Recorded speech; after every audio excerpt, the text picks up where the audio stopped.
এই সংস্কারের ব্যাপারে আপনি যদি শপথ না করেন তো আপনি তো সেই কথা অনুযায়ী তো শেখ হাসিনা এখনো বহাল থাকে, ঠিক কিনা জোরে বলেন। সংস্কারের ব্যাপারে যদি শপথ না করো, আমরাও করব না, কারণ দেশ চালাইবে তোমরা, তোমাদেরকে হাত দিয়া জয় করেছি। এজন্য না মামার বাড়ির আবদার না, মামার বাড়ির কলা না, যেমনে মন সেমনে দেশ চালাইবা, ঠিক কিনা জোরে বলেন। দেশকে ওইভাবে চালানোর আর কোনো পজিশন নাই। আমি অনুরোধ করে বলবো, যারা দায়িত্বশীল আছেন, বিরোধী দলীয় আছেন, মুনাফিকি করার চেষ্টা করবেন না, সাবধান বল, সাবধান করে দিচ্ছি। আমরা রক্ত দিয়ে এই দেশকে দ্বিতীয়বার স্বাধীন করেছি। সংস্কারের পক্ষে এই দেশকে সংস্কার করতে হবে, সংবিধান। যদি আপনি এই সংস্কারের ব্যাপারে আপনি যদি শপথ না করেন তো আপনি তো সেই কথা অনুযায়ী তো শেখ হাসিনা এখনো বহাল থাকে, ঠিক কিনা জোরে বলেন। আল্লাহ আল্লাহ আমাদেরকে মাফ করেন। ভাইয়েরা, অনুরোধ করে বলি, ক্ষমতা আপনারা চালান, কিন্তু দয়া করে দেশটাকে আবার ধ্বংসের দিকে নিয়ে যায়। দেশের মানুষ আপনাদেরকে আশা করে আপনাদেরকে বসাইছে, যেভাবে হোক গেছেন, যেইভাবে হোক বসছেন। তবে অনুরোধ করে বলি, দেশটা সুন্দরভাবে চালান। এই দেশের মধ্যে যদি আবার এই কোন রকম ফেসিবাদকে আনার চেষ্টা করেন, জনগণ মানবে না। জনগণের কাঠগড়ে আপনাদেরকে সারা জীবন দাঁড়ায় থাকতে হবে, ঠিক কিনা জোরে বলেন। যদি আবার কোন ফেসিবাদ তৈরি হতে চায়, যদি আবার কোন ফেসিবাদ তৈরি হতে চায়, প্রয়োজনে জুলাই যুদ্ধ শুরু হয়েছে, শেষ হবে তখন, যেদিন আমরা ইনসাফ এই দেশে কায়েম করতে পারবো, ঠিক কিনা জোরে বলেন। আমার মায়ার নবী রাহমাতুল লিল আলামিন, আল্লাহর নবী বলেন, রমজানের রোজা যেই বান্দাগুলো রাখবে, জান্নাতের একটা বাগানে আল্লাহ সবাইকে হাজির করে দিবেন। বিশাল বড় একটা বাগান, ওই বাগানের মধ্যে সবাই হাজির। বাগানের মধ্যে হাজির হওয়ার পরে ৭২ জন হুর আর গেলমান থাকবে, ১৪৪টা প্লেট নিয়ে সামনে দাঁড়ায় থাকবে। দুই হাতের মধ্যে খাবার, দুই হাতের মধ্যে খাবার নিয়ে হাজির। এবার আল্লাহর বান্দারা বলবে, কুলু ওয়াশরাবু, ওরে বান্দা খাও। আল্লাহর বান্দারা খাইবে না, চুপচাপ দাঁড়ায় থাকবে। আল্লাহ ডাক দিয়ে বলবেন, লিমা লা তাকুলুন, কেন বান্দা খাও না? আল্লাহর বান্দারা ডাক দিয়া বলবে, আল্লাহ তুমি রাহমাতুল লিল আলামিনের জবানে ঘোষণা করেছো, আস-সাওমু লি ওয়া আনা আজজি বিহি, রোজা আমার জন্য, রোজার প্রতিদান আমি আল্লাহ নিজেই দেব। আল্লাহ আমরা তো নামাজ পড়ি নাই, জান্নাত পাইব। আমরা তো কোরআন তেলাওয়াত করি নাই, জান্নাত পাইব। রোজা তো এই জন্য রাখি নাই, জান্নাত পাইব। এই জন্যই রেখেছি মালিক, রোজা এই জন্য রেখেছি। আল্লাহ তুমি তোমার দিদার, তোমার নিজের হাতে বান্দারে খাওয়ায় দিবা। রমজানের বদৌলতে আল্লাহ ইফতারিটা বান্দাকে তোমার নিজের হাতে খাওয়াইয়া দিবা। আল্লাহ বলবেন, ও রোজাদার বান্দারা, যা শুনেছো সব কথা সত্য শুনেছো। আল্লাহ তাআলা এবার জান্নাতি রুটি নিয়া, রুটির মধ্যে মাছের কলিজা বোনা নিয়া আল্লাহ ডাক দিয়া বলবে, কুলু আমজাগু, ওরে বান্দা খা, চাবা। আল্লাহর বান্দারা খাইবে না, তাকাইয়া থাকবে। ও আল্লাহর বান্দা, আল্লাহ ডাক দিয়া বলবে, কেন তাকাইয়াছো, এখন কেন খাও না? আল্লাহ বান্দারা ডাক দিয়া বলবে, जन्नत दो ज़ख से या रब क्या करूं, आरज़ू है मैं तुझे देखा करूं, हुर्र गिल्मा जिससे नियामत है तू सबसे बेहतर निअमते दीदारे तू। আল্লাহ জান্নাতের আশায় তো ইবাদত করি নাই, হুরগেলমানের আশায় করি নাই, আল্লাহ কোনো খাদেমের আশায় বিল্ডিং এর আশায় করি নাই, একমাত্র করেছি রে মালিক তোমার দিদারের জন্য, তোমারে পাওয়ার জন্য। আল্লাহ তোমার হাতের দিকে তাকাইয়াছি, জানি না আল্লাহ আর তোমারে দেখতে পাই কিনা। ৭০,০০০ বছর পর্যন্ত বান্দা তাকায়া থাকবে। আল্লাহু আকবার বলেন। ৭০ বছর তাকাইয়া থাকবে। আল্লাহ বলবে বান্দা টেনশন করিও না, আমি আল্লাহর দিদার শেষ হয়ে যাবে না।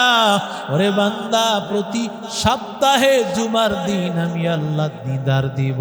আমি আল্লাহ তোমারে নিজের হাতে ইফতারি শুক্রবার করাবো। এই জন্য হাদিসে আসছে জান্নাতি বান্দারা বলবে জুমার দিন কবে রে? সুবহানাল্লাহ। ফেরেশতাদেরকে বলবে বল জুমার দিন কবে? বলে কেন তালাশ করতেছো? বলে জুমার দিন এই জন্য তালাশ করতেছি, জুমার দিনে আল্লাহ নিজের হাতে বান্দারে খাওয়াইবে। हर रंग में तू, हर बूंद में तू, हर जा में तू, हर दो, हर रंग में तू, हर बूंद में तू, हर जा में तू, हर दो। देखता हूँ जिधर चाहता हूँ आपकी रहम करो, देखता हूँ जिधर चाहता हूँ आपकी रहम करो। तू दिल में है आता है समझ में नहीं आता, तू दिल में है आता है समझ में नहीं आता। बस जान लिया मैं तेरी पहचान यही है, बस जान लिया मैं तेरी पहचान यही है।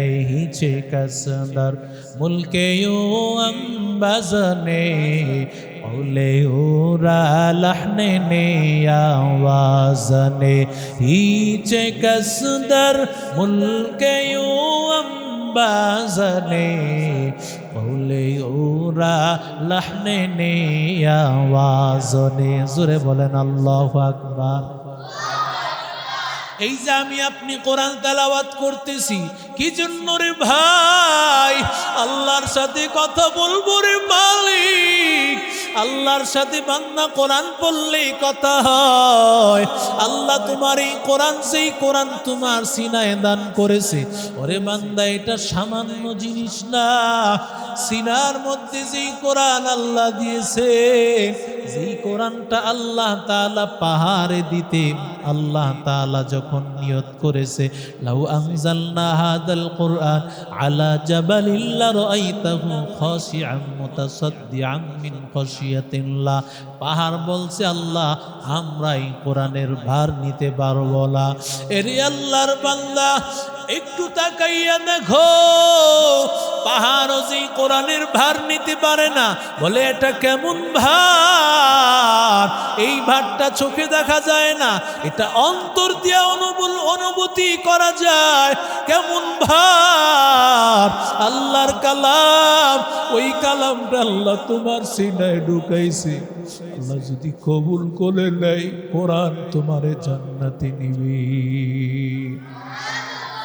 রসুল বলেছেন ইজা জুইয়াতুল আমানাতু ইদা, আল্লাহর নবী বলেন যখন বান্দারে কবরে রাখা হয়, আল্লাহর বান্দা তখন মাথার কাছে বান্দা এই কোরআন শরীফটা দাঁড়ায় যাবে। কোরআন শরীফ তোমার মাথার কাছে দাঁড়ায় আল্লাহর কাছে বলবে, আল্লাহ তোমার বান্দা কোরআন শরীফটা তেলাওয়াত করতো, কোরআনের হেফজ করেছে, আমারে মহব্বত করেছে। কোরআন আল্লাহর কাছে রমজানে যেই বান্দা কোরআন পড়বে, কোরআন শুনবে, আমার মালিক এই কোরআনকে সুপারিশকারী হিসেবে দাঁড় করায় দিবে। কোরআন বলবে ইয়া রাব্বি মানাতুহুন নাওমা, আল্লাহ তোমার বান্দা সারাদিন রোজা রাখার পর আবার রাতের বেলায় দাঁড়ায় দাঁড়ায় তারাবির নামাজ পড়েছে, তাহাজ্জুদ পড়েছে, আল্লাহ তুমি তাকে জাহান্নাম দিও না। ফাশাফি'নি ফিহি আল্লাহ আমার সুপারিশ কবুল করে নাও। আল্লাহ তাআলা তখন ঘোষণা করবে, যাও যাও কোরআন, তোমার মহব্বতে বান্দা তারাবির নামাজে দাঁড়ায় দাঁড়ায় কোরআন শরীফ শুনেছে, আমি আল্লাহ মাফ করে দিলাম।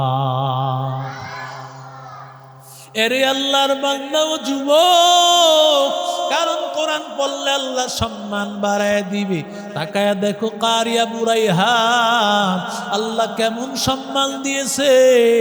এমন কোনো জায়গা নাই যে জায়গায় তার তেলাওয়াত রমজানে শোনে না। সব মানুষগুলো তার তেলাওয়াত শোনে। এত মধুর কণ্ঠ আল্লাহ দান করেছেন। শুধুমাত্র আল্লাহর কালামের কারণে এত সম্মান। সারা বিশ্বের মানুষ যাকে চিনে। আলহামদুলিল্লাহ শুনলাম আল্লাহর বান্দা চলে গেছেন সেই মালয়েশিয়াতে, আলহামদুলিল্লাহ বলেন। আবার আল্লাহর কুদরত, অ্যাক্সিডেন্ট হয়ে গেছে, গাড়ির মারাত্মক অ্যাক্সিডেন্ট হয়ে গেছে। আল্লাহ তাআলা যেন এই বিশ্বজয়ী হাফেজকে হেফাজত করেন, জোরে বলেন আমিন। যারা কোরআন পড়ে তারা কোনোদিন মরে না, তাদের সম্মান বাড়ায় দেন কে? শুধু তোমার কোরআনের কারণে আল্লাহ সম্মান বাড়ায় দিবে। অনুরোধ করে বলে রে ভাই, ও ছাত্র ভাই, আল্লাহর কোরআন যদি সিনায় ঢুকাইতে পারো, আল্লাহ তোমার সম্মান বাড়াইয়া দিবে। ওরে বান্দা, কারি আব্দুল বাসিত সাহেবের নাম কে বা না জানে? তিনি যখন তেলাওয়াত করেছেন, সারা পৃথিবীর যত বড় বড় মোড়ল, আমেরিকা ইংল্যান্ড সহ যত ইউরোপ কান্ট্রির যত খারাপ মানুষ ছিল, কারি আব্দুল বাসিত সাহেবের তেলাওয়াত শুনে চোখের পানি ফালাইয়া তারা বুকটা বাসায় ফেলে। ওরে এই কালাম কারো বানানো কালাম না, যতই শুনে ততই দিলে মজা লাগতে থাকে। হাফেজ, এটা আল্লাহর একটা অশেষ মেহেরবানি, অশেষ নিয়ামত। আল্লাহর কাছে চাইতে হবে। রমজানের প্রতিদিন আল্লাহর কাছে বলিও, আল্লাহ আমারে হাফেজ বানাইয়াই দিও। মাদ্রাসা আনছু বাবা, যদি আল্লাহর কাছে দোয়া না করো কবুল হবে না। আল্লাহ এমনি এমনি দিবে না। হাফেজ এটা সহজ জিনিসটা, কাঁদতে হবে, প্রতিদিন কাঁদতে হবে। ইফতারির আগে কাঁদবা, তাহাজ্জুদের নামাজে কাঁদবা।